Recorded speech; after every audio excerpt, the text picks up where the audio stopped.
One of the most hotly contested contests locally is the race for St. Louis County Executive, and 4 Democrats have signed up to be St. Louis County's top elected leader for the next 2 years. One of those contenders is Jamie Tolliver, and she joins us next on the latest edition of Politically Speaking to talk about her vision for the county and how she would deal with a number of complex and vexing issues. Let's hit the music. This is the Politically Speaking podcast, the definitive show about Missouri politics. It's a little complicated in Bolivar because there is a Parsons family there. But we also knew that it was important to make sure that we got to where we needed to go. You know, if you walk in a room and you're getting ready to make a decision and everybody in the room looks like you need to stop. And right now what happens in the United States Senate is as critical as anywhere else in the country. I really want the state to succeed. Well, we want everybody to know that we're all working together. I just worked hard to try to build my name where I didn't have the money. And welcome to Politically Speaking. I'm your host, St. Louis Public Radio political correspondent, Jason Rosenbaum. Joining me as my special guest today, one of 4 Democrats running for St. Louis County Executive. Our guest today is Jamie Tolliver.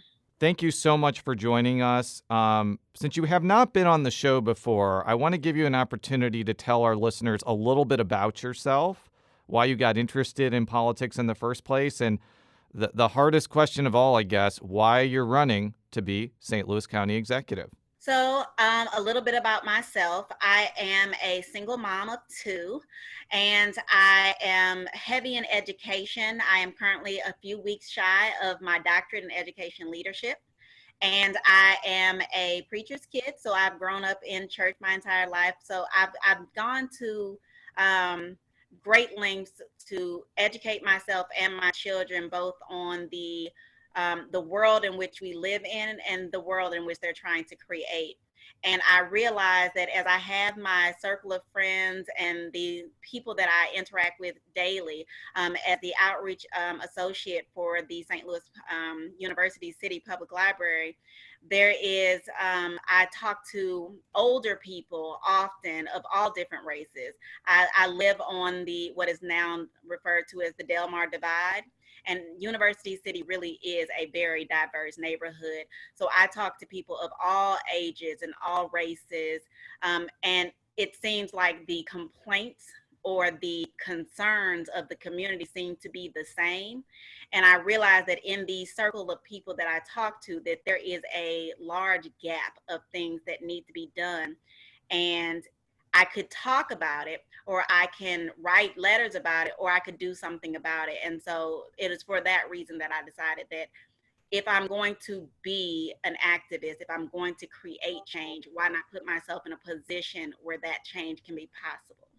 Well, I wanted to dive into our first subject area, and that is the racial divide in St. Louis County. And that's a euphemism that I used to describe how black and white folks in the community are divided by economics, by education, by the police services that they get depending on which municipality they're in.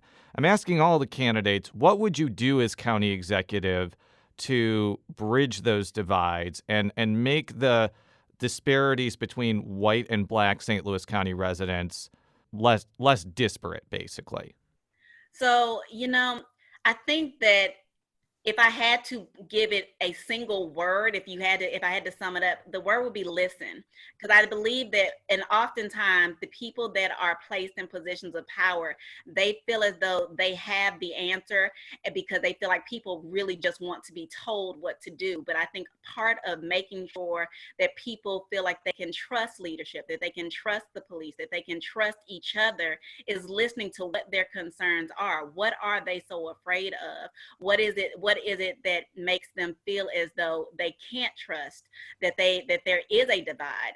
Acknowledging that there is a divide amongst races. And to be fair, it really is black and white more so than, not to say that Hispanics or Asians are not included in that, but especially when we're talking about crimes against African Americans and white police officers, it becomes black and white for a lot of reasons. And as you've already stated, a lot of the disparities in health, in education, in the redlining districts, things of that nature, economically.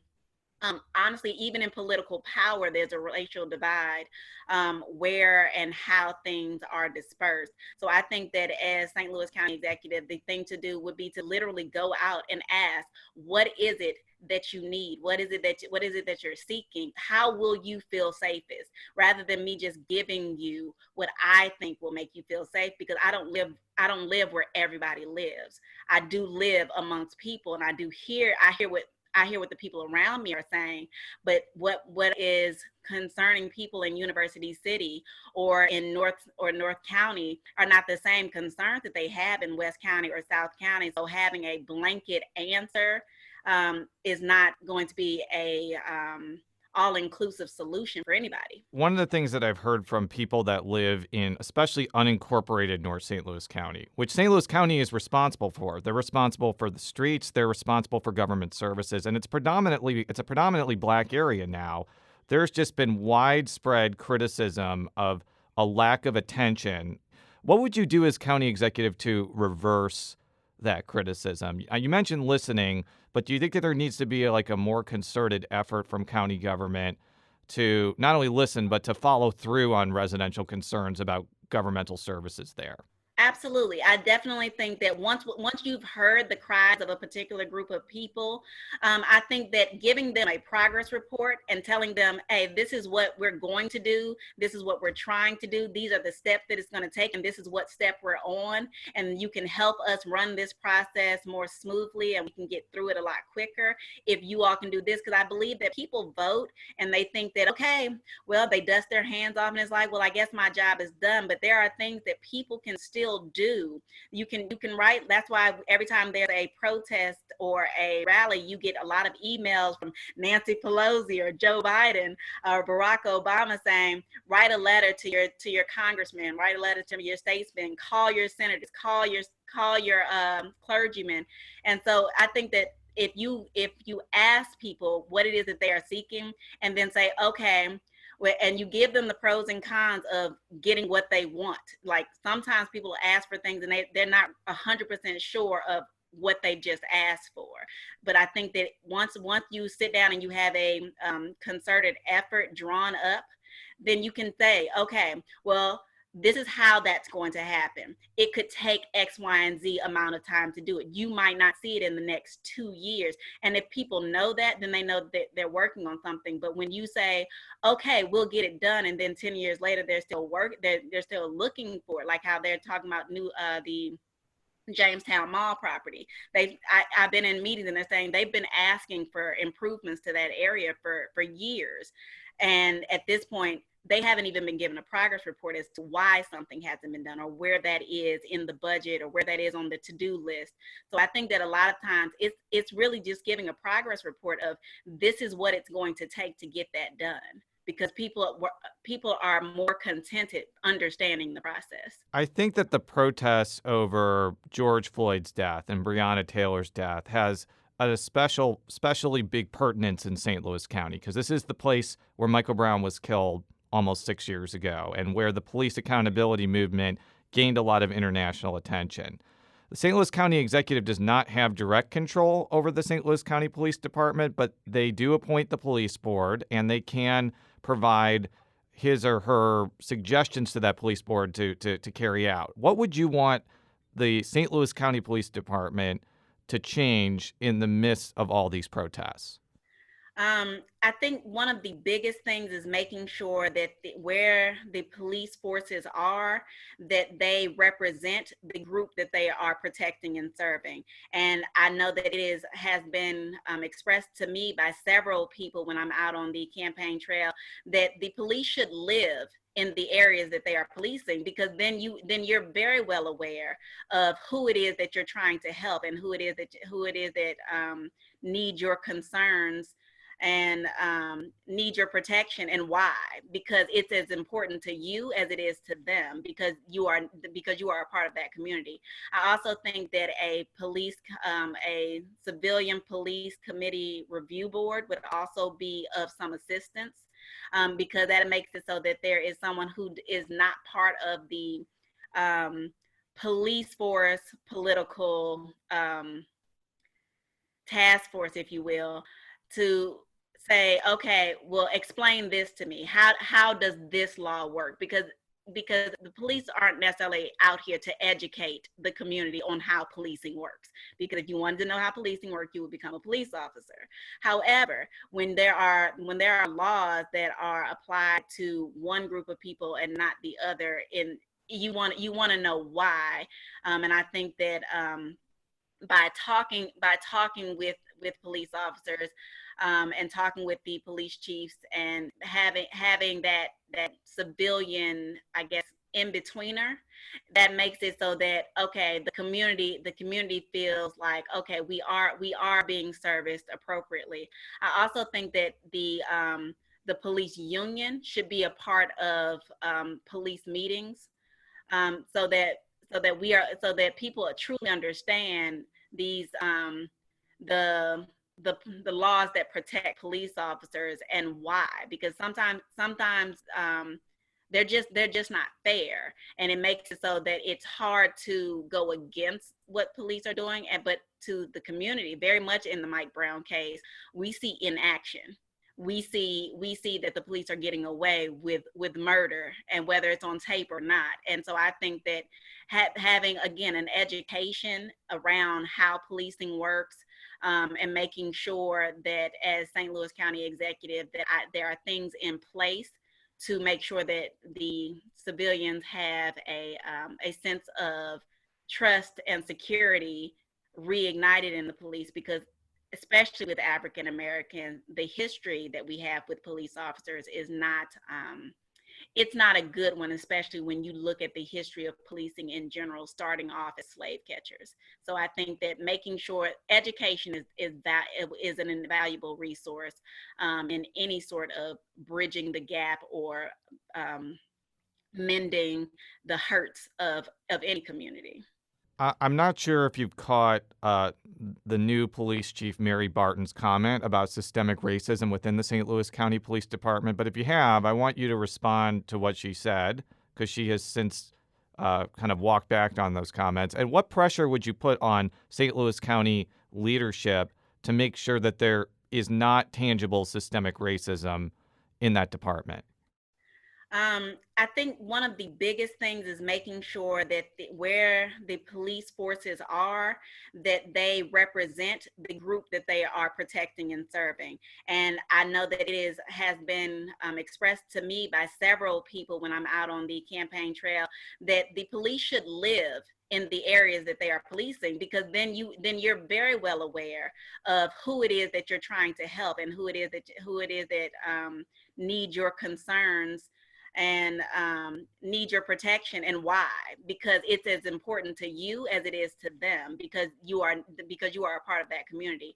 I also think that a civilian police committee review board would also be of some assistance, because that makes it so that there is someone who is not part of the police force political task force, if you will, to say, okay, well, explain this to me. How does this law work? Because the police aren't necessarily out here to educate the community on how policing works. Because if you wanted to know how policing works, you would become a police officer. However, when there are laws that are applied to one group of people and not the other, you want to know why. And I think that by talking with police officers, and talking with the police chiefs, and having that civilian, I guess, in betweener, that makes it so that, okay, the community feels like, okay, we are being serviced appropriately. I also think that the police union should be a part of police meetings, so that people truly understand these the the laws that protect police officers and why, because sometimes they're just not fair, and it makes it so that it's hard to go against what police are doing. And but to the community, very much in the Mike Brown case, we see inaction. We see that the police are getting away with murder, and whether it's on tape or not. And so I think that having, again, an education around how policing works, and making sure that as St. Louis County executive that there are things in place to make sure that the civilians have a sense of trust and security reignited in the police. Because especially with African Americans, the history that we have with police officers is not it's not a good one, especially when you look at the history of policing in general, starting off as slave catchers. So I think that making sure education is an invaluable resource in any sort of bridging the gap or mending the hurts of any community. I want to move on to the county's response to COVID-19. I'll ask you very simply, what have you thought of County Executive Page's response to coronavirus?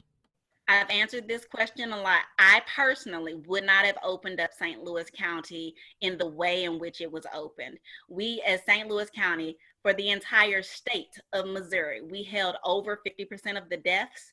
And for a county that is over 900,000 people, the fact that we were carrying such a weight for an entire state, my mind says that there should have been, it should have been better. It should not have been just kind of, hey, so now we're opening. I felt like, especially for the businesses that were reopening, there should have been more protections. There should have been more policies and things in place to say, okay, these are the things that need to be done. And I definitely believe that in healthcare, the fact that testing was not necessarily, it's still not really a thing right now. There's still no cure. There's still no vaccine. There's still no actual healthcare protections. I think that lifting it so that, making it so that places of employment can't be sued when people come back to work, that's not okay. But I think that the fact that every time we put ourselves in positions where we have to be in close quarters with people because people have to live, there are millions of people that are out of work right now. But I think that when we go back to work, we put ourselves at greater risk. And then how are we then being protected? Because I think that the fact that the healthcare system is overworked and you have people that are going to work because they feel obligated to go to work, I think that we could have prepared St. Louis County residents much better to say, okay, because I understand the phases. I get that part makes sense. But my mind says, where were the preparations? There were several jobs. Like I know they were saying that there was a back order on masks. There were a back order on gloves. There's a back order on hand sanitizer. So there weren't even the meager accommodations made. And I feel like places like barbershops and salons, that really should not have been the first few places to open. So I believe that the county started the phase of reopening in the middle of May. I just want to make sure I'm clear on this. You would have preferred not to open as soon. You probably would want to you probably would have wanted to see the phase start like right around now or a week from now. When we're recording this on June 24th. Is that fair to say, or am I overstating it? I think so, simply because I don't think that I don't feel like we were at a place where the numbers had even began to decline in any one area. And so already I believe at the time that we reopened, we were at 56% of the overall deaths for the entire state of Missouri. And it makes it so that people are afraid to just be outside. But when you open up a job and you make it so that, okay, well, you can go back to work, it makes it so that people are now like, okay, do I go to work or do I go and file for unemployment because I can't it's one thing when you can't go to work because work is not open. It's something completely different when you have to go to work because now it is available to be open. So I think that there definitely it should have been at a point where we were declining significantly, which would be, well, I would say about now, but we've been open for a while. So it's more like it's steady than declining. What did you think of the move by the St. Louis County Council to give County Executive Page power to decide where the CARES Act money goes?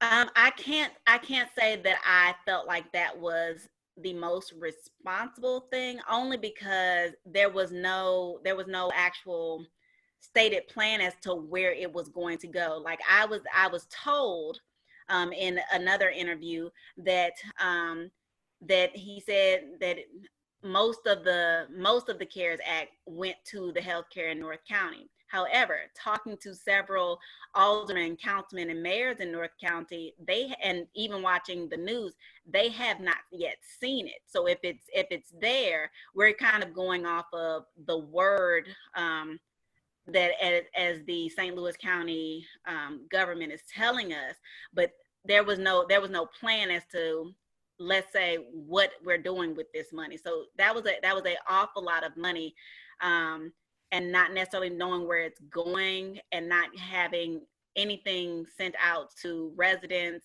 in any way, shape, form, or fashion other than going to the county website, which not everybody has access to. I think that it could have been done better. I would say half, or yeah, there should have been some sort of checks and balances process that was done. Yeah, my understanding now is that there is testing available at the county health headquarters in Berkeley, and the county executive has talked about that publicly. But I just want to make sure I understand. You think that there should have been a more concerted public information effort to say that testing services like that are available. Is that fair to say? Yes, sir. We'll be right back after this quick break with Democratic County Executive candidate Jamie Tolliver.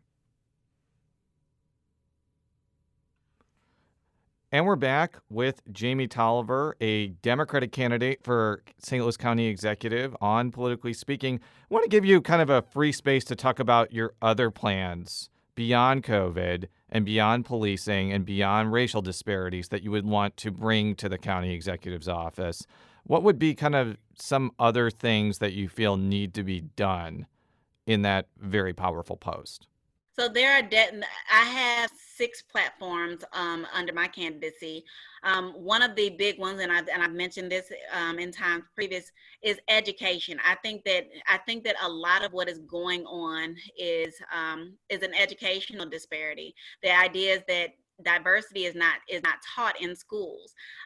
We teach these same types of lessons, and yet we're teaching 1940s education using 2020 technology. There's definitely a way in which we can do better for our children. I think the idea is that children grow up and that racial divide exists is because that we don't know enough about each other. I think that also when we talk about elderly care, the fact that we should protect the elderly more because they are susceptible in terms of health care, in terms of financial security, in terms of being exploited. Those things should happen. When we talk about the environment things, I did not realize that environmental racism is an actual thing. But when you have buildings that are being torn down or reconstructed in impoverished or lower socioeconomic communities, you're putting a ton of things into the air, like asbestos and spores and lead, that sit in the air in those communities where they are already susceptible to bronchitis or asthma or other such things. And in those areas, they don't have reasonable access to health care. They don't have reasonable access to good quality produce and things in their supermarkets. When you talk about things like the justice, the socioeconomics, and the justice as it relates to diversity in all areas.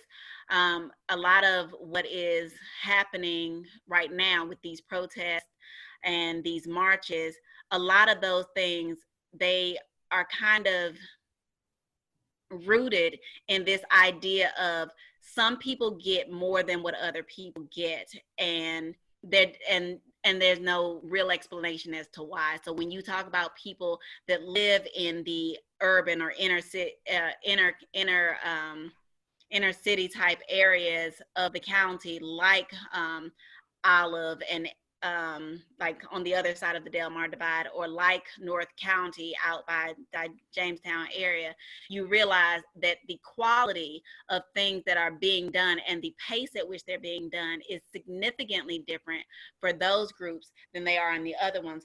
And you talk about the homeless rate that is actually increasing to a degree, and I can't imagine that it's going to get much better. I think that there are things that can absolutely be done to ensure that they can become working parts of the community again, so that people aren't living on the street, so that youth aren't living on the street, so that they aren't so that they don't become a part of the prison system, or they become part of the morgue. I think that there are definitely lots of things that can be done.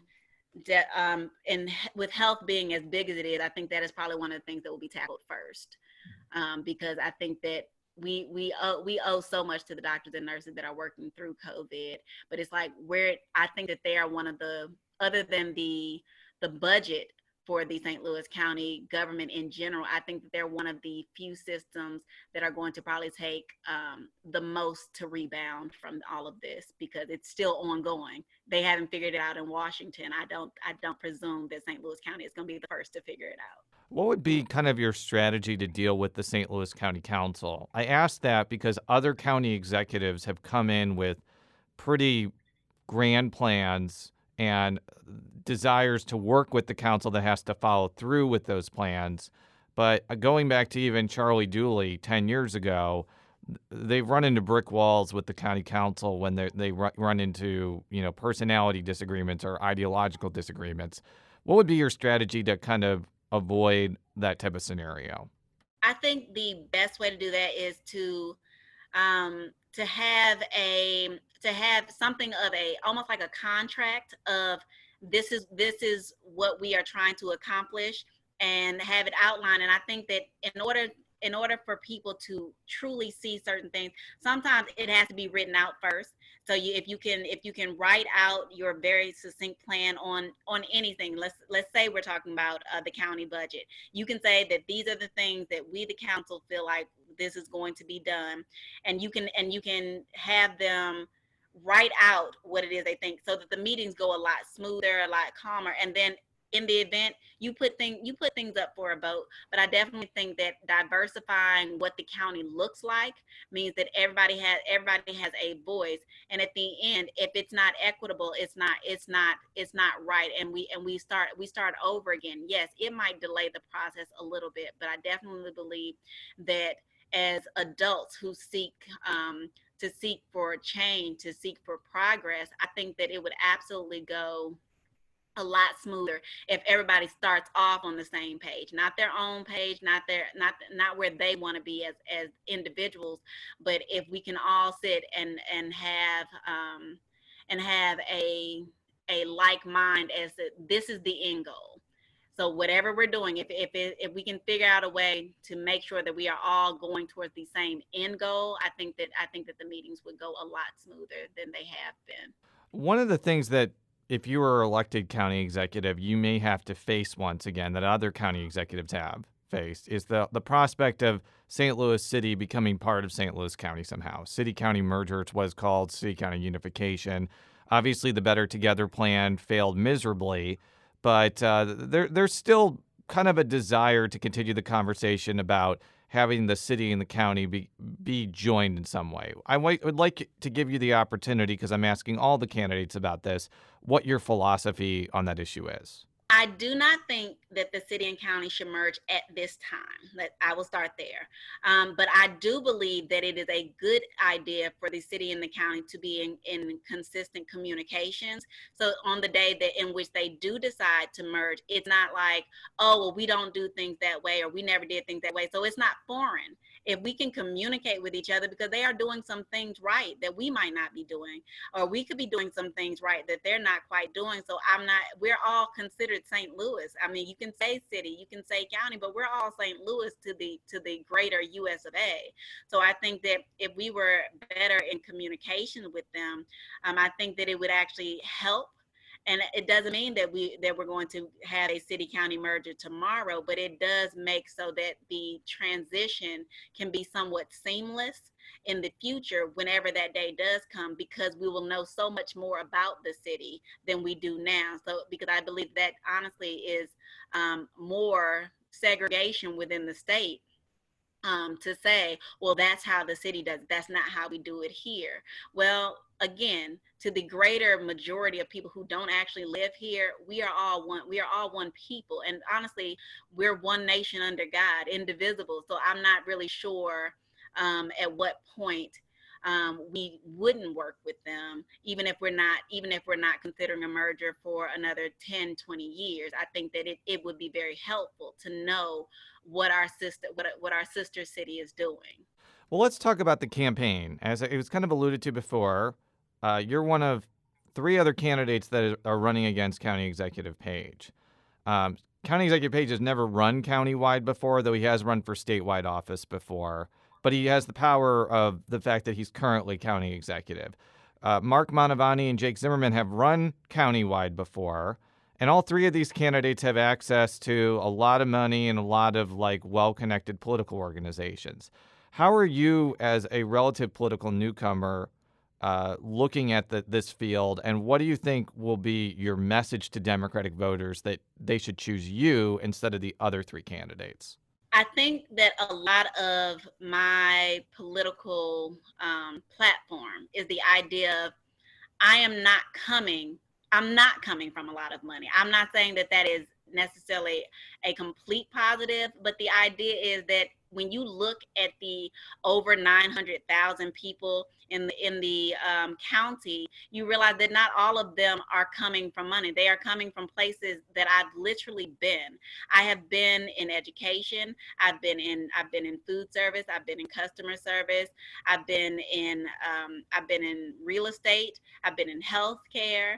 I feel like I represent a lot of the people in the county, and I think that when you know that someone who has been where you've been, who's done what you've done, who lives and currently still does live where you live, then you realize that you have a voice, you have a seat at the table that it's like somebody gets it. Like if I came from money and all I knew was money, and I lived in a gated community, and I would only know the concerns of my neighbors. And I feel like I know the concerns of the county. I feel like I am relatable. I feel as though I have something that the other candidates don't have, in that it's that I have even though I am definitely the youngest one in the race, I have a lived experience that I feel like is completely uncontested. As an African American and as a female, there are some things and some places that I have been through, or that I have seen, or people that I've talked to, conversations that I've had, that I feel as though I do not believe that the other candidates in the race can say that they have had or will have.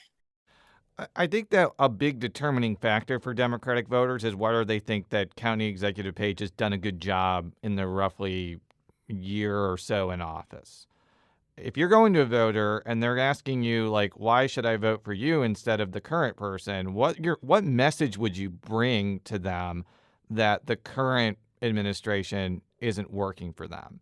Typically, what I say out on the trail is that idea: if you are okay with the current system, then vote for the current system. But if you want change, if you want progression, if you want things to be done differently, then I would say vote for me, because I feel as though I have not been bought out or auctioned off or otherwise sold to any organization or any group of people such that I don't owe anybody any favors.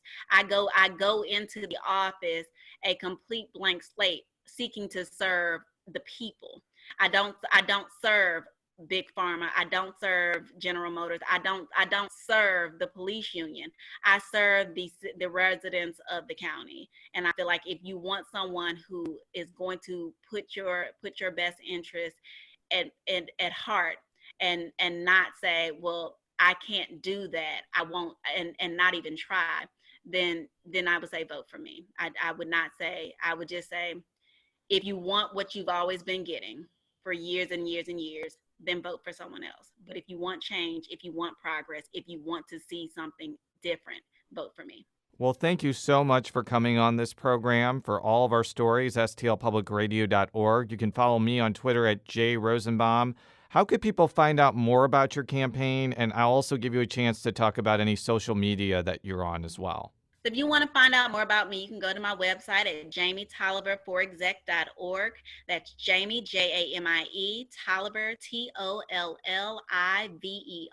the number 4, exec.org. On my website, you'll find more information about my platform and all of my social media accounts, to include Facebook, Twitter, and Instagram, and all of the contact information about how to donate and volunteer. Thank you very much. And until next time, so long.